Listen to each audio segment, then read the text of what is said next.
into the bantamweight division, and this is the aforementioned MIRAZIZBEK MIRZAHALILOV of Uzbekistan, the #1 seed and defending champion, World Championship gold medalist at 57 kilos in 2019, won the Asian Games in 2018. He's qualified for Tokyo later in the year, and that Olympic gold really is the only thing that he's missing. KHARKHUU of Mongolia, the #2 seed. So again, we've got #1 against #2 here. He picked up a bronze at the Asian Championships in 2019. Did box at Rio in the Olympics, but went out early on. Good to see Mongolian representation in the finals. They've got 3 boxers, and they always give great value. Always good to watch. Some experience in this one as well. There's nearly 500 amateur bouts between the pair of them. It is a cracker. No surprise that it's the #1 versus the #2 seeds.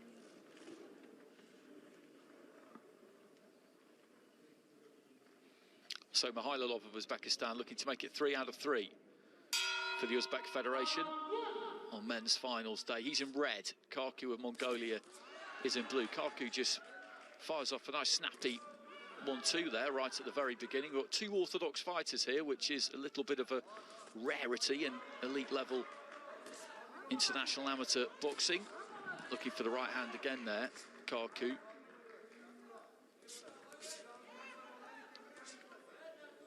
I don't think these two are going to have to look very hard for each other.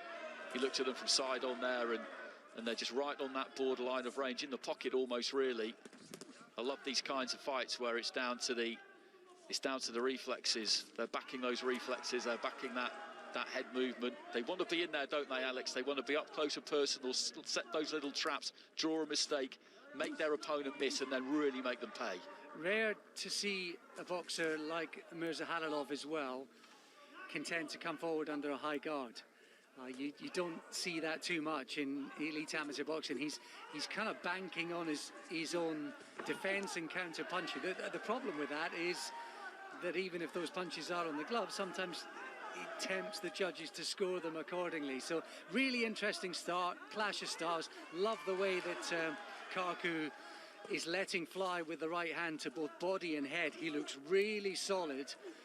He's the kind of fighter you could see over more than 3 rounds in the next couple of years. So this is set up to be a cracker. It looked it on paper.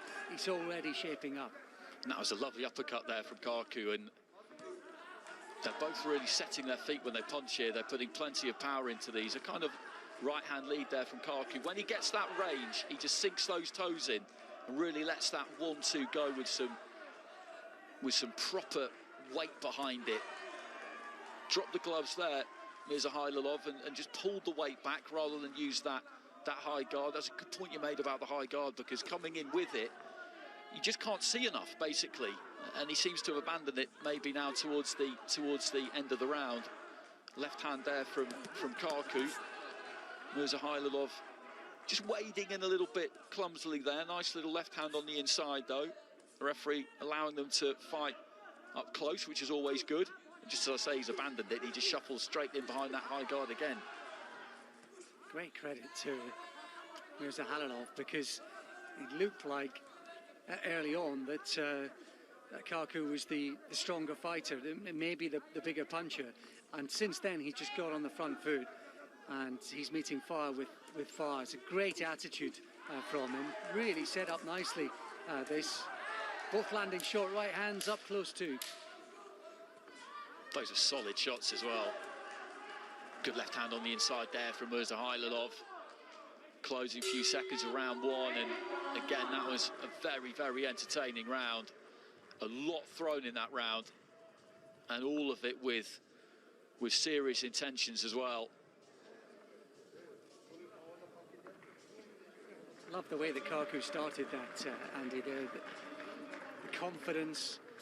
He's letting the right hand go, a couple of big right hands to the head, then he started to trade downstairs as well. And it was almost as if MIRZAHALILOV just said, right, okay, if that's what you're going to bring, I'm going to meet you in the middle and let's just see what happens. And in the end, he started pushing KHARKHUU back as that round progressed. Whether he was effective enough whether some of the damage was done early on in terms of the scorecards for that first round, that's something that's open to debate. But there was a couple of great exchanges later on in the last 30 seconds. And that was one there where they both just landed those short right hands, and you could see both of them recoil just slightly. They were both moving forward onto the punches as each received it. So into the second round, Mongolia in blue, ENKH KHARKHUU. Uzbekistan in red, defending champion MIRAZIZBEK MIRZAHALILOV, reigning world champion as well, reigning Asian Games champion, has got his place in Rio, the #1 seed against the #2 seed. So this is what the organisers expected when the competition started, and both of these two have done their part to get to the final, looking to try and land that left hand. That's good defence up close there.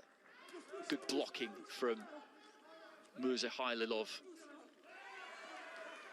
Great head movement there from KHARKHUU. These two just displaying the two different ways that you can go about avoiding punishment. Little cheeky right to the body there from KHARKHUU. And again, Andy, the high guard's fine. He gets through with the short right hand there. You fancy where there's 6 rounds or more, the style of MIRZAHALILOV, it might pay dividends, but we're talking about scoring punches, as you say. That's the most important thing in this sprint distance. I think MIRZAHALILOV he's keeping his shape slightly better, but in all of that, he didn't land hardly any shots through the first minute of that contest, and it was KHARKHUU who was doing that, and it's KHARKHUU who's now on the front foot. Just trading to the body there. Nice right to the body there from MIRZAHALILOV. Got his head off the punching line as he threw it, just dipped to the left-hand side midway through round 2, and there's been a lot of leather thrown by these two. The tempo has been very, very fierce. It'll be interesting to see if either one of them maybe wilts in the second half of the fight. Big right hand there from MIRZAHALILOV, then a right comes back from KHARKHUU. I said at the beginning that they wouldn't have to go looking for each other, and that's proved to be exactly the case. It's this kind of range that the entire fight has been fought out. There's a lot of upper body movement there from ENKH KHARKHUU. Maybe that could slow down towards the closing stages. MIRZAHALILOV with some good work there off the ropes, wasn't he? Backed up, but moved that upper body well, and he's just beginning to push him back now into the final minute of round 2. This is an interesting little shift, possibly. These two are going to need a long soak in a bath later on. This is a hard, tough fight. These are two hard, tough men who are asking questions of each other, and neither want to be denied. This is fantastic stuff. This is a really good fight. Well, MIRZAHALILOV is just getting on top of KHARKHUU towards the end of the round here, just pushing him around a little bit, beginning to bully him just a touch into the final minute. Not much has come back from KHARKHUU past the 2-minute mark, and the way that he's let his hands go prior to that, it's not that surprising that he's maybe feeling the heat a little bit. Just backed up there, and left hand on the inside from MIRZAHALILOV, and maybe that could have been enough, that strong finish, to take that second round. And we talk about the ebb and flow. We did it a lot yesterday, and you picked up on it in the middle of that round, which is that this style that MIRZAHALILOV has got, if this was WSB in 5 rounds or a 6-round fight in a pro contest, then that would be enough time to wear his man down. But signs in that second round that 3 rounds might be enough. It might be, and it's terrific again in that particular round. It reminds me a little bit of the first contest where Sabit really brought the heat and Mirzahmedov maybe just did the cleaner work. Here I sort of feel maybe some of the cleaner work is coming from KHARKHUU just, but once again, it's only just. It's a fascinating contest to watch, and it's the amount that they're putting into it and the weight that they're putting behind the shots as well. It's been absolutely terrific. Into the third and final round, we've had a brilliant start to men's finals day. We really have. It was always going to be fiercely competitive. The standard absolutely supersonic with the nations involved that we've got. Uzbekistan, Kazakhstan, India, Mongolia contributing these finals. A slip there according to the referee, so no knockdown. The gloves just being wiped off. Wouldn't mind seeing that again, Andy, because there was a body shot that went in, a right to the body. It did look like there might have been a trip of the feet.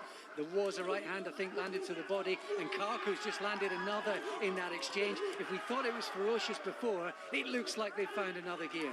Unbelievable stuff there. Right hand upstairs from KHARKHUU, who's really raised it at the start of this third round. I think he realised that he just let it drop big time towards the end of the second round, and he's come out here looking to try and really put his stamp on this third and final round, a bit like he did at the very beginning of the fight when he just took the centre of the ring and just let a heavy 1-2 go. So they both get a little bit of a break here, which they will not be displeased about at all. 52 seconds into round 3, and that has been an absolutely torrid start to this third and final round. And you get the sense the Mongolian, as I say, realised that he couldn't allow Mirzahalilov to pick up where he finished off at the end of that second round. And again, just trading on the inside there. Nice slip away to his left from Mirzahalilov.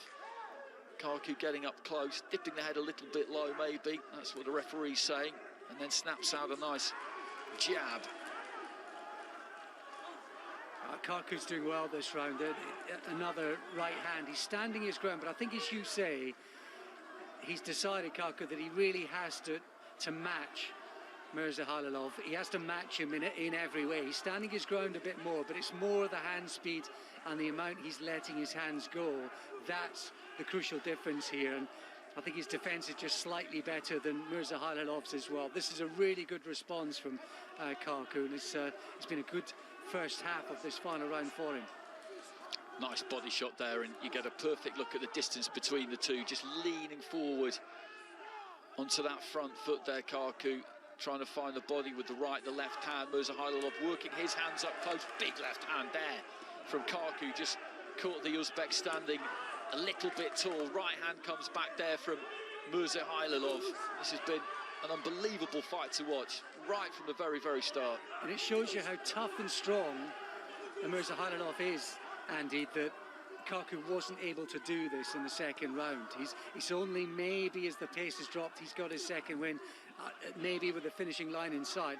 This extraordinary effort from the Mongolian fighter. And the important thing is, there's been quality with it. The right hand, which we saw in the first round, he's got back on that head and body. He's landed it numerous times. Really special response from him. Left to the body there from KHARKHUU. His upper body movement has been right back where it was in this third round. I did just wonder towards the end of the second whether he was beginning to wilt a little bit, but that minute between rounds was obviously enough for him to get that energy bar fully restored. Left hand there from KHARKHUU. Mirzahalilov, though, continues to work right up until the very end. There goes the bell at the end of the fight, and that was magnificent, absolutely magnificent, that final we've just seen there at a bantamweight between MIRAZIZBEK, Mirzahalilov of Uzbekistan, the defending champion, world championship gold medalist, as well Asian Games champion. Some great credentials there from him, qualified for Tokyo, but ENKH KHARKHUU, Mongolia,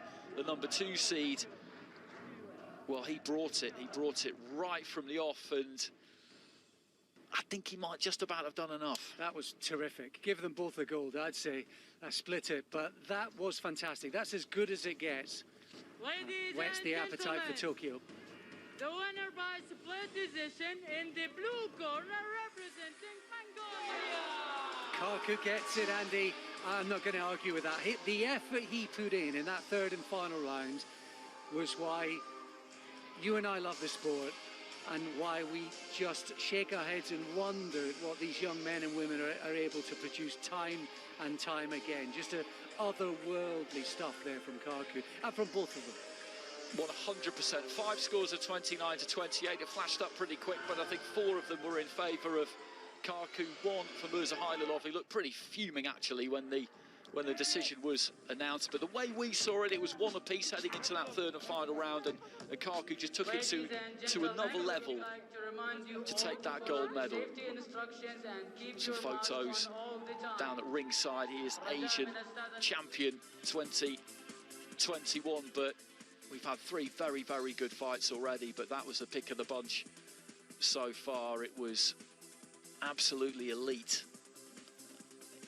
whatever way you chose to look at it, really. And the signs for it were very good right from the first 10 seconds, weren't they? Where they just took centering in front of each other, and as you say, KHARKHUU set his stall out, and MIRZAHALILOV, rather than back off, thought, okay, fine, I'll have some of that.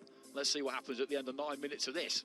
Yeah, I thought KHARKHUU took the first. I thought Mirzahalilov came back in the second, and I thought it was a special effort to raise the game once again in the third from KHARKHUU. That's exactly how I would have had it, 29-28. I can understand why Mirzahalilov would be disappointed, because when you've given that much of yourself, when you have drained the batteries and the tank in the way that he did, no surprise that you'd be disappointed. For the highlights, really, you could take any 20-second passage out of any of the 3 rounds and they would tell you the story of the fight. So Mongolia pick up a gold medal, so that's 1 on the board for them. Uzbekistan